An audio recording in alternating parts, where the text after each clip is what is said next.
Halo anak-anak semuanya, selamat pagi, selamat beraktivitas, Tuhan Yesus memberkati. Halo anak-anak, bagaimana kabar kalian di rumah hari ini? Apakah masih tetap sehat, masih tetap semangat belajarnya? Nah anak-anak, hari ini ya, kita kembali lagi bertemu di pembelajaran tematik. Tematik itu tema 4, pembelajaran yang kelima, subtema yang kedua ya. Jadi tidak bosan-bosan ya setiap hari bertemu dan mendengarkan ibu guru menyampaikan materi untuk kalian ya. Nah, anak-anak, hari ini kita kembali lagi di pembelajaran yang kelima ya. Nah, tetapi sebelum kita mulai pembelajaran, seperti biasa, Ibu Guru akan selalu mengajak kalian untuk tetap berdoa sebelum kita memulai aktivitas belajar kita hari ini. Nah, sekarang anak-anak mari kita siapkan diri untuk berdoa. Mari kita angkat tanda kemenangan kita dalam nama Bapa dan Putra dan Roh Kudus. Amin. Bapa kami yang ada di surga, dimuliakanlah namamu. Datanglah kerajaanmu, jadilah kehendakmu di atas bumi seperti di dalam surga. Berilah kami rezeki pada hari ini dan ampunilah kesalahan kami, seperti kami pun mengampuni yang bersalah pada kami, dan jangan masukkan kami ke dalam percobaan, tetapi bebaskanlah kami dari yang jahat. Amin. Dalam nama Bapa dan Putra dan Roh Kudus. Amin. Oke anak-anak, langsung saja kita akan melihat materi apa saja yang akan kita pelajari hari ini. Nah, materi yang pertama itu adalah mata pelajaran IPS, yaitu tentang kegiatan ekonomi. Kemudian mata pelajaran yang kedua itu adalah SBDP, yaitu materinya tentang apresiasi terhadap karya seni. Nah, sekarang langsung saja kalian siapkan buku temanya, kemudian buku LKS-nya. Yang pertama kita akan belajar pada mata pelajaran IPS, ya, itu kalian bisa buka buku LKS-nya halaman 60. Nah, materinya itu tentang kegiatan ekonomi. Nah, sekarang perhatikan pada buku LKS-nya. Salah satu ciri manusia ya, cara manusia untuk memenuhi kebutuhan hidupnya adalah dengan cara memanfaatkan sumber daya alam yang ada di sekitarnya. Ya. Jadi di sini sumber daya alam itu bisa kita manfaatkan untuk memenuhi kebutuhan kita sehari-hari. Ya, tentunya itu adalah sumber daya alam yang dapat diperbaharui. Nah, jadi di sini kegiatan tersebut dikenal dengan istilah kegiatan ekonomi. Nah, kegiatan ekonomi ini anak-anak biasanya dilakukan oleh manusia dengan cara yang pertama menggali, kemudian mengolah dan memanfaatkan sumber daya alam yang ada atau sumber daya alam yang dapat diperbaharui dan dapat digunakan untuk memenuhi kebutuhan hidup manusia. Ya. Nah, di sini bentuk kegiatan ekonomi itu bisa kita bedakan menjadi 3 bagian atau menjadi 3 kelompok. Yang pertama itu adalah kegiatan produksi, ya. Nah, anak-anak perhatikan, di sini yang dimaksud dengan kegiatan produksi itu adalah kegiatan yang menghasilkan barang maupun jasa, yaitu yang berguna untuk memenuhi kebutuhan hidup manusia. Nah, di sini ya, orang yang melakukan kegiatan ekonomi atau melakukan kegiatan produksi itu bisa kita sebut sebagai produsen, ya. Nah, jadi dalam kegiatan produksi, barang mentah akan diolah menjadi barang yang jadi, ya, sehingga memiliki nilai tambah dan harga yang lebih tinggi. Contohnya itu seperti kegiatan produksi kerajinan tangan, ya, itu seperti anyaman, kemudian mengolah makanan, ya, makanan dari bahan yang masih mentah tadi menjadi bahan jadi. Kemudian juga bisa kita gunakan untuk membuat pakaian. Nah, kemudian selain itu ada kegiatan distribusi.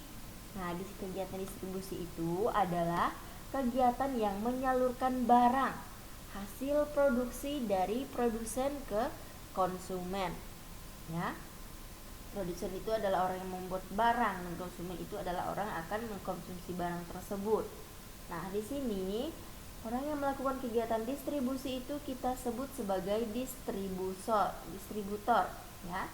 Di mana di sini kegiatan distribusi itu biasanya dilakukan oleh para pedagang, baik itu pedagang besar maupun pedagang kecil. Nah, selain itu, barang hasil produksi juga dapat disebarluaskan dan dikirim ke konsumen melalui misalnya warung, kemudian toko-toko kecil, dan pasar. Nah, kegiatan distribusi ini dilakukan dengan tujuan menyebarluaskan hasil produksi tadi, ya, untuk menjaga kelangsungan hidup kegiatan produksi dan juga mengembangkan kegiatan produksi ke berbagai tempat atau ke berbagai daerah. Nah, yang selanjutnya adalah kegiatan konsumsi. Nah, kegiatan konsumsi ini adalah kegiatan yang menggunakan, kemudian memakai dan menghabiskan barang hasil produksi untuk memenuhi kebutuhan hidup manusia sehari-hari. Nah, di sini di mana kita sebagai manusia itu bisa menggunakan, kita bisa memakai, dan kita bisa menghabiskan barang hasil produksi itu tadi, ya, untuk memenuhi kebutuhan hidup kita sehari-hari. Nah, di sini orang yang melakukan kegiatan konsumsi disebut sebagai konsumen. Nah, contoh kegiatan konsumsi yang biasa dilakukan oleh masyarakat itu adalah yang pertama, memanfaatkan barang itu seperti pakaian, makanan, ya, serta menggunakan jasa-jasa. Nah, kegiatan konsumsi itu dapat mempengaruhi harga juga. Oleh karena itu, kita sebaiknya membeli barang dalam jumlah yang cukup atau yang sesuai dengan kebutuhan kita. Ya, dengan demikian maka harga barang juga akan stabil, ya. Nah, jadi di sini anak-anak kita diwajibkan untuk memenuhi kebutuhan kita itu dan menggunakan sumber daya alam yang ada sesuai dengan kebutuhan kita sehari-hari. Jadi kita tidak boleh menggunakannya secara berlebihan. Nah, oke, kemudian yang selanjutnya.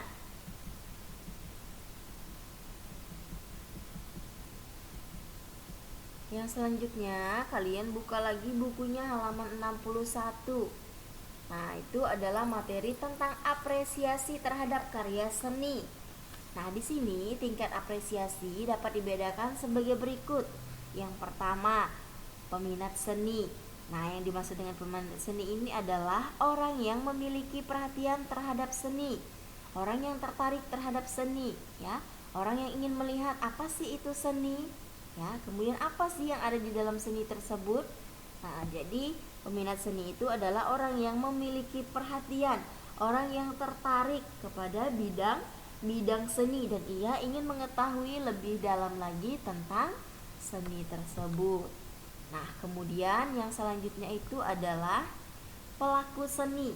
Nah, pelaku seni itu adalah orang yang telah dapat melaksanakan kegiatan seni tersebut, ya, dimana tadi setelah dia memiliki minat maka dia akan menjadi pelaku, ya, jadi dia akan menjadi orang yang telah dapat melaksanakan kegiatan seni tersebut, ya. Nah, di samping kanannya, ya, itu ada gambar, ya, di buku kalian itu ada gambar tentang apresiasi seni. Itu merupakan penghargaan terhadap karya seni.